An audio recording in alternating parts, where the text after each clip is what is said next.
Mayor Gadwal Vijayalakshmi అధ్యక్షతన GHMC చివరి council సమావేశం జరిగింది.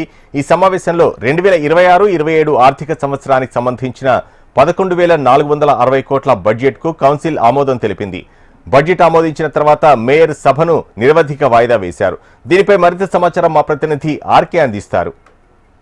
జీహెచ్ఎంసీ కౌన్సిల్ సమావేశం ముగిసింది. దీనికి సంబంధించి కూడా ఇదే ఈ కౌన్సిల్ సమావేశం చివరిది. ఈ 2020 సంవత్సరంలో ఈ కమిటీ అయితే ఏర్పడడం జరిగింది. కార్పొరేటర్లకు సంబంధించి మొత్తం కూడా దాదాపుగా ఈ 5 ఏళ్ల కాలంలో ఇది చివరి సమావేశం. అయితే చివరి సమావేశానికి సంబంధించి బడ్జెట్ అంశాన్ని ప్రధానంగా ప్రస్తావించడం జరిగింది.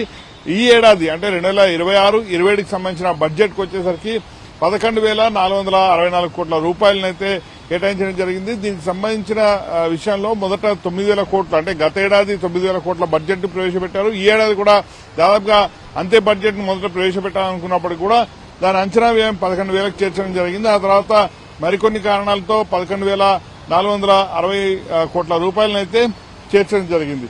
అయితే వీటికి సంబంధించి కూడా ఈ ప్రస్తుత పాలకవర్గానికి సంబంధించి మొత్తం కూడా ఈ ఏడాదితో అంటే ఈ చివరి సమావేశం ఇదే ముగిసింది. ఇంకొక 10 రోజులు మాత్రమే వీళ్ళకి సంబంధించి ఉంది. అంటే ఫిబ్రవరి 10వ తేదీతో ఈ పాలకవర్గానికి సంబంధించిన గడువు అనేది ముగియడం జరుగుతుంది. అప్పటి నుంచి కూడా పూర్తి స్థాయిలో అధికారుల చేతిలోకే పాలన మొత్తం కూడా వెళ్తుంది.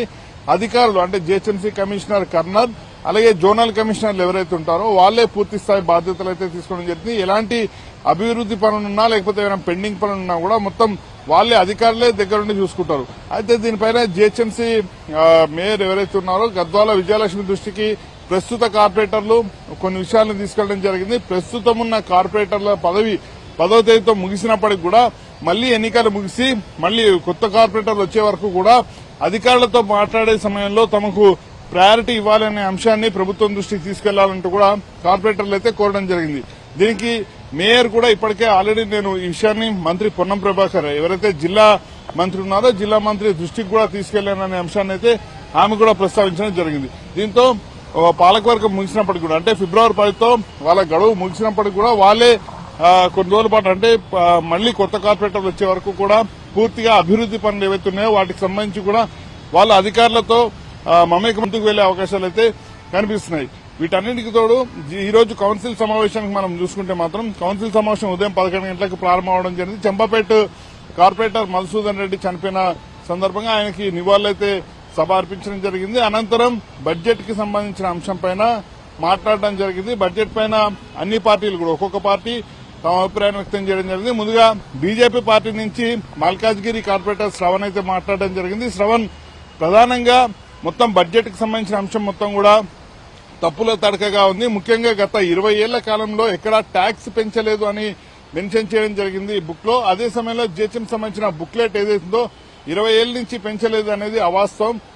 పలు సందర్భాల్లో పెంచడం జరిగింది. వాస్తవానికి ట్యాక్స్ పెంచితేనే అభివృద్ది జరుగుతుంది, అందులో కాదని లేని వాస్తవం. కానీ ఇచ్చే సమాచారం పూర్తిగా తప్పు ఉంది అనే అంశాన్ని అయితే లేవనెత్తడం జరిగింది. అలాగే మొత్తం బడ్జెట్ లో చాలా వరకు కూడా లొసుగులు ఉన్నాయి. అలాగే హెచ్ఎండిఏకి సంబంధించిన అంశానికి వచ్చేసరికి భూములన్నీ జీహెచ్ఎంసీ ఉన్నాయి, కానీ లాభాలు మాత్రం హెచ్ఎండిఏ తీసుకుంటుంది. అధిక లాభాలకి అంటే ఎకరా 170-180 కోట్ల రూపాయలకి తీసుకుంటున్న సమయంలో కొంతైనా కనీసం జీహెచ్ఎంసీకి ఇవ్వాలి, కానీ ఆ అమౌంట్ రావట్లేదు. మొత్తం కూడా పూర్తిగా హెచ్ఎండిఏకి వెళ్తోంది. దీన్ని ఖచ్చితంగా నెక్స్ట్ టైం అపోజ్ చేయాలి. అధికారులు ఈ అంశాన్ని ప్రభుత్వం దృష్టికి తీసుకెళ్లాలంటూ కూడా చెప్పడం జరిగింది. మరోవైపు 10 అంతస్తుల బిల్డింగ్ అంటే ఇప్పుడు ప్రస్తుతం ఏవైతే మున్సిపాలిటీలు కార్పొరేషన్లు ప్రస్తుతం జీహెచ్ఎంసీలో కలవడం జరిగిందో వాటికి సంబంధించిన అంశంలో 10 అంతస్తులు దాటితే ఖచ్చితంగా పర్మిషన్లు తీసుకోవాలని చెప్పారు. దానిపైన కూడా ఒక క్లారిటీ లేదు. దీనికి సంబంధించిన అంశం పైన కూడా ఒక క్లారిటీ ఇవ్వాల్సిన అవసరం అధికారులకు ఉంది అనే అంశాన్ని ప్రస్తావించారు. అలాగే నిధులకు సంబంధించిన కేటాయింపులు ఏవైతే ఉన్నాయో కేటాయింపుల్లో కూడా గత లెక్కలు ఏవైతే ఉన్నాయో గత అంటే 2025 బడ్జెట్ సంబంధించిన లెక్కల్ని యాజ్ ఈజ్ గా తీసుకొచ్చి ఇక్కడ పెట్టారు తప్ప ఎక్కడా టెక్నాలజీని కనీసం వాడినట్టు కూడా కనిపించట్లేదంటూ కూడా ఆయనైతే ఆరోపించడం జరిగింది. దీనికి మేయర్ కూడా అధికారుల నుంచి సమాధానం రాబట్టే ప్రయత్నం అయితే చేశారు.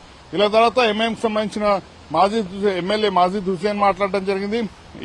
ఎంపీ ఈటెల రాజేందర్ అంటే ఎక్స్ అఫీషియల్ సభ్యులు కాబట్టి వీళ్ళంతా కూడా మాట్లాడడం జరిగింది. అందరూ కూడా ఇదే అంశాన్ని ప్రస్తావించారు. ఖచ్చితంగా అభివృద్ది పదంలోకి వెళ్లాలి అంటే నిధులు కేటాయింపులు అనేవి ఖచ్చితంగా జరగాలి అనే అంశాన్ని అయితే ప్రస్ఫుటంగా చెప్పడం జరిగింది. ఇక ఇటు బీఆర్ఎస్ పార్టీకి కాంగ్రెస్ పార్టీ నుంచి కూడా కార్పొరేటర్లు మాట్లాడడం జరిగింది. అందరూ కూడా రాబోయే రోజుల్లో ఖచ్చితంగా అభివృద్ది మరింత ముందుకు వెళ్తారు అనే ఆశించడం అయితే జరిగింది. సో ఏదేమైనా కూడా పాలక మండలికి సంబంధించిన చివరి సమావేశం అయితే ప్రశాంతంగా ముగిసింది. చివరిలో కొంత గందరగోళం నెలకొన్నా కూడా పూర్తి స్థాయిలో దాదాపుగా ఇన్ని సమావేశాల్లో మొదటిసారి ప్రశాంతంగా సమావేశాలు అయితే పూర్తి కావడం జరిగింది. సో ఇంకొక 10 రోజులు మాత్రమే, అంటే ఫిబ్రవరి 10వ తేదీ వరకు పాలక మండలికి సంబంధించిన గడువు అయితే ఉంది. వాళ్ళ గడువు ముగిసిన తర్వాత పూర్తిగా అధికారుల పాలనలోకి అయితే వెళ్తుంది. ఆ తర్వాతే 3 కార్పొరేషన్లకు సంబంధించి ఏ విధంగా నిర్ణయిస్తారు, ఏ విధంగా చేస్తారు అనేది ఇక ప్రభుత్వం తీసుకునే డెసిషన్స్ పైనే ఆధారపడి ఉంటుంది. సో ఇది జీహెచ్ఎంసీకి సంబంధించిన latest update. Video journalist Srikanth, RKHM TV GHMC ప్రధాన కార్యాలయం నుంచి.